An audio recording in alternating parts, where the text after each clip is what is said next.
There are two different types of parents when it comes to raising kids. One type will tell their kids, don't tell personal things about your life and your family. Another type will tell their kids, do your best to stand out and distinguish yourself from everyone else. There are advantages and disadvantages to both sides, and certainly there's a lot of power in silence as a mode of communication sometimes. But when a person is feeling themselves starting to be taken advantage of, then it comes time to speak out more. You might be keeping quiet because you don't want to disturb anyone. Whatever is bothering you might just pass away on its own. But that's not how it works in the real world. Some people are just naturally more aggressive than others, and they'll see this lack of resistance as weakness and push even further.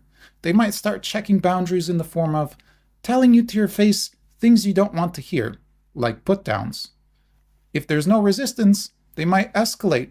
They might turn to the group and start gossiping about you and turn the whole group against you. Then you have multiplied trouble. And finally, they might start taking direct action against your rights, just taking whatever they want. So this is not a role of being used oneself that you want to get used to playing. I'm not telling you to feud, only to put into words whatever is bothering you. The important thing would be not to yell, and we can achieve this by not bottling up our emotions, but consistently expressing what we feel and think. And you might be surprised expecting the other side to have a negative reaction, but they might reconsider. They might not know that they were bothering someone else, or maybe they just wanted a little attention. They might go back and think, I would feel the same way in the situation. Let's consider from the other perspective. Change whatever is wrong, and everybody gets along much better, without a direct confrontation, without anyone losing face. And imagine everybody starting to communicate more effectively throughout the world. It would not just be one thing that was wrong that gets fixed, but all over the place. Relations improving, people getting along better and collaborating. You might be worried that when you say something, no one will agree with you, and then you'll look like the weird one. When in fact, what is bothering one person is probably bothering many other people, and then that's the pivotal moment when they turn to support him or her.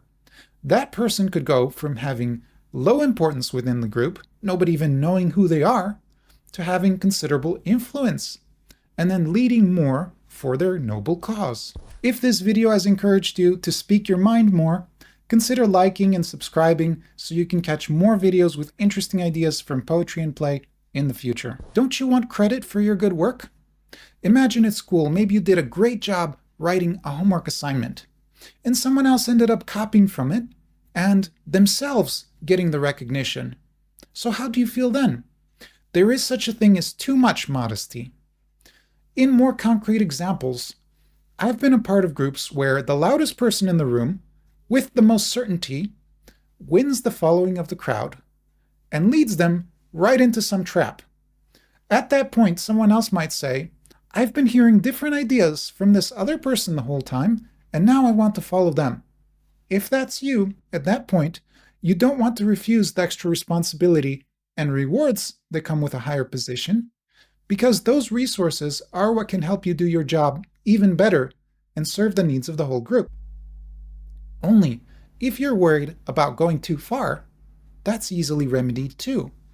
By recognizing you can lead in your own area of expertise, and where someone else knows better, then you should also be fine with following them.